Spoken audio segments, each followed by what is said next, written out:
All right, so for today's vlog, I'm gonna show you guys a quick little mashup of 3 different meetings I've had recently. I've been sitting on this footage, I've been needing to use it, so this is what it's gonna be. I sit down and talk with a local tech startup where they're trying to take on the juggernaut of ClassPass.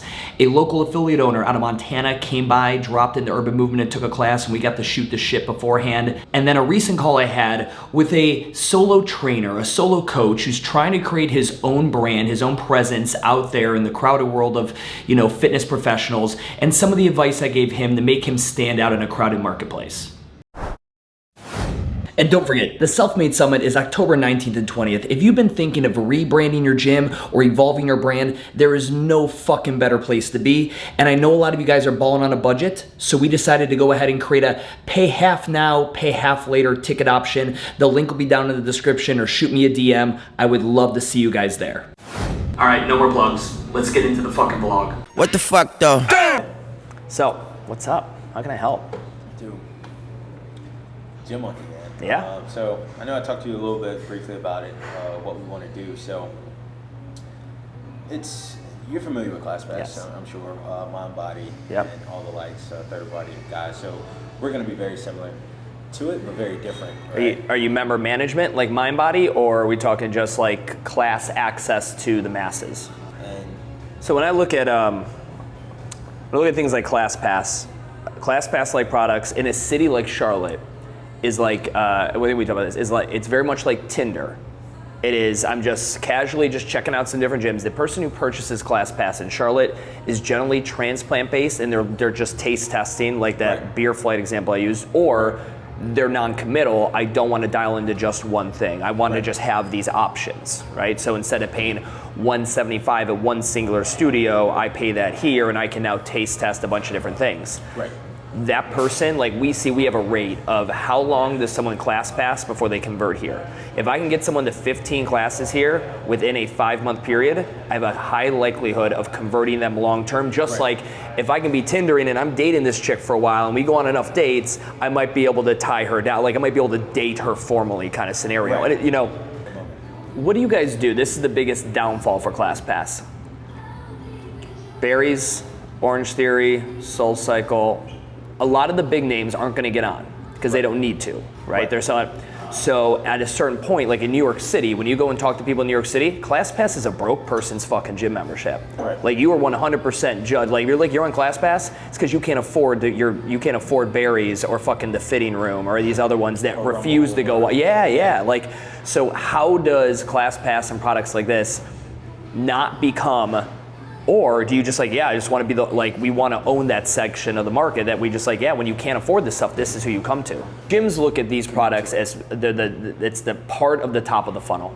That's what gyms look at you guys. Right. You're the part of the top of the funnel. You create awareness, Right. and then they'll come in. Now we're in consideration, and maybe they decide to boo up with me and just go with me long term. Right. So, and again, the studios that want to get on are like CrossFit South End. So the business I had before we rebranded, and I put to this, that was 8 years.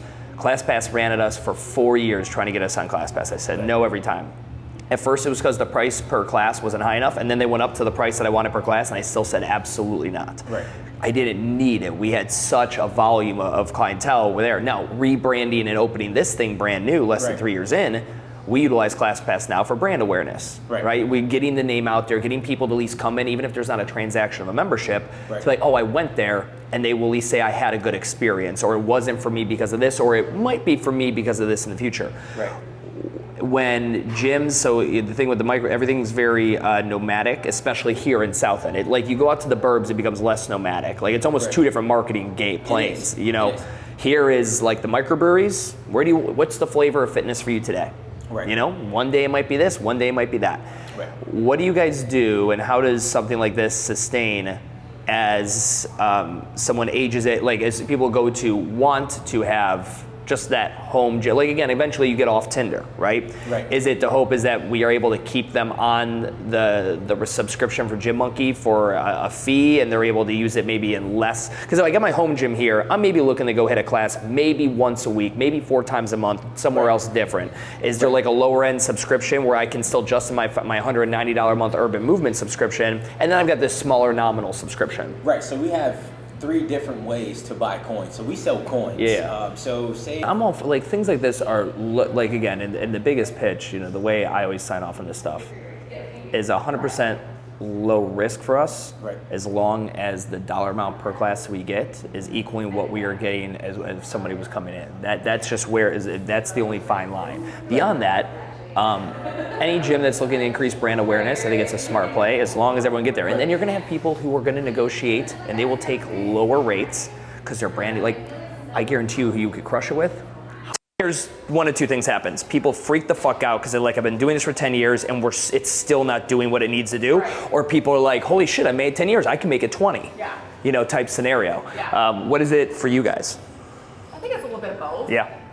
Have you guys seen, or is more of like the people that come in, are they CrossFit seeking, or are they just fitness seeking and CrossFit just might be the flavor they go for? Because in the early days, like a lot of people just like, CrossFit, I want to try CrossFit. Yeah. Yeah, I would say it's going more toward that fitness seeking piece, which is where we really Sure. try to shift our Yeah, focus it's like a spin towards. studio. A lot of people are like, man, but CrossFit just isn't as popular. I'm like, spin studios have been around for 20 fucking years. Right. And these guys still, like, they're not, you're either into that genre or you just be into fitness, and I might give this a try. Right. You know, kind of thing. Yeah. That's what I think CrossFit's going to become for people. I'm going to try that style of fitness. You know, we still have folks. We have folks that have been with us since we started.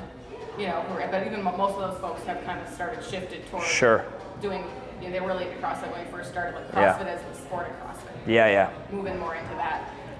This is not sustainable to be, and I'm not going to do this professionally, and I have a job and kids, and and I like to do a competition, have fun with my friends. Sure, but yeah.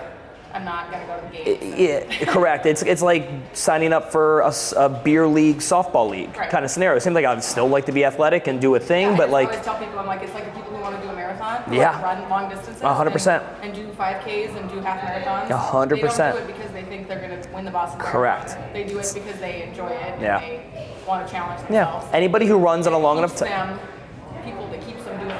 100%, and it's like what Spartan races did for the average fitness goer. They were like, most fitness goers at the recreational gym were on a treadmill at some point. Right. And they're like, oh, I can do this Spartan race. It's kind of like that, and my bicep curls, and like they just gave them something to put on a map that I'm gonna, do.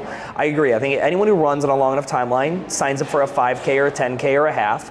And I think these, CrossFit competitions the same exact way. But as long as like that's the culture, and it's like, okay, so we're training for the next one that's coming up for the next 12 weeks, and it doesn't become like, I was on an intramural team, and they're like, you come into practice? I'm like, the fuck did you say? They're like, practice. I'm like, That's not dude, what I do. we're drinking, there's a keg on the sideline. I'm not coming to fucking practice. Right. Like, What are we going to win? Like, what am I practicing for? what? I just really started to dial away from it when I had clients that were like, I need to train today.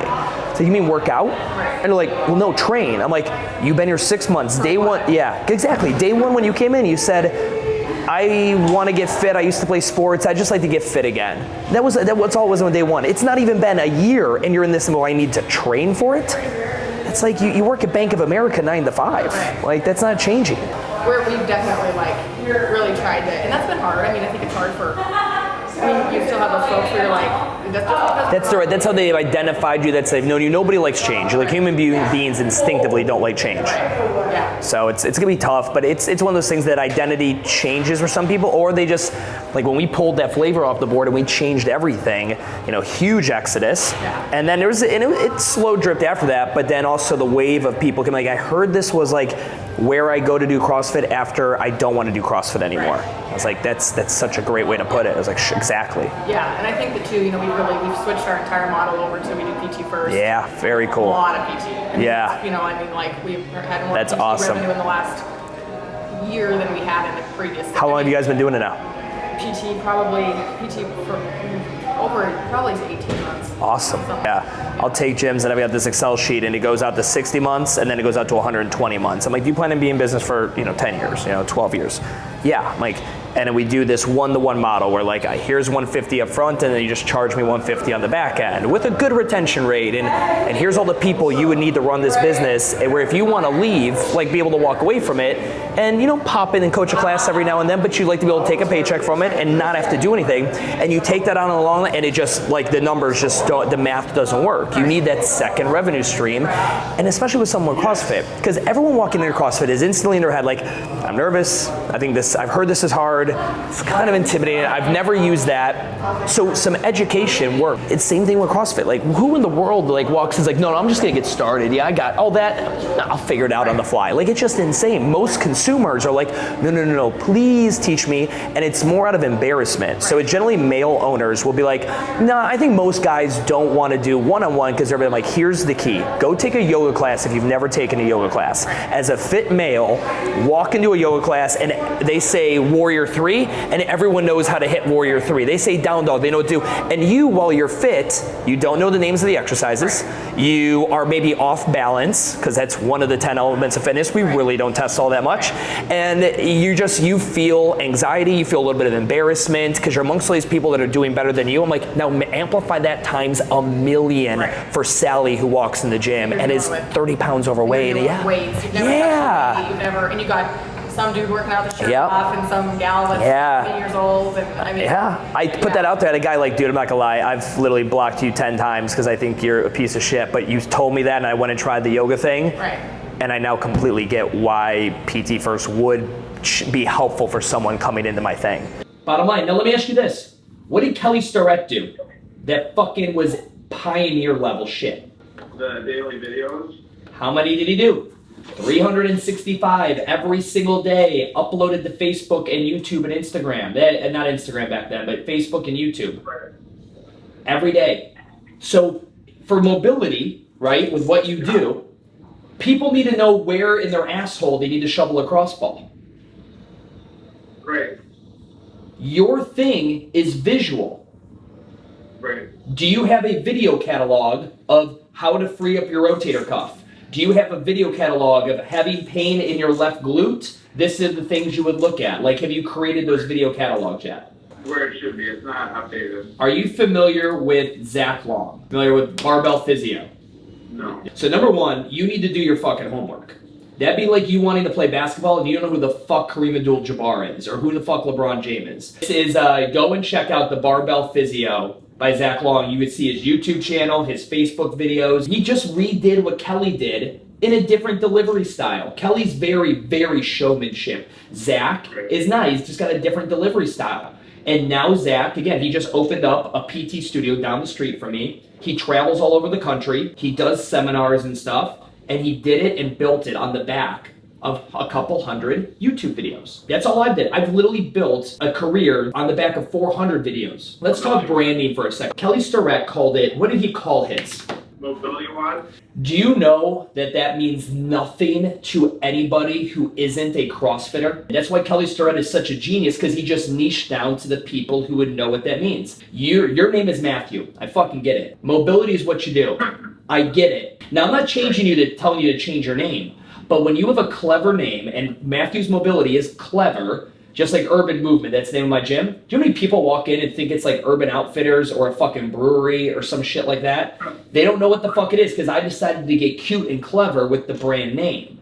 So when you come up with a cute and clever brand name that doesn't really have a lot of direction behind it, you need to go ahead and have a very clear tagline. So people see Urban Movement, an awesome place to work out and get work done. Right. That gives them the description. So if you're going to be Matthew's Mobility, you need to be, there's no reason you should have to work out through pain, or there's no reason you should stay in pain, or whatever your core focus is in your mission.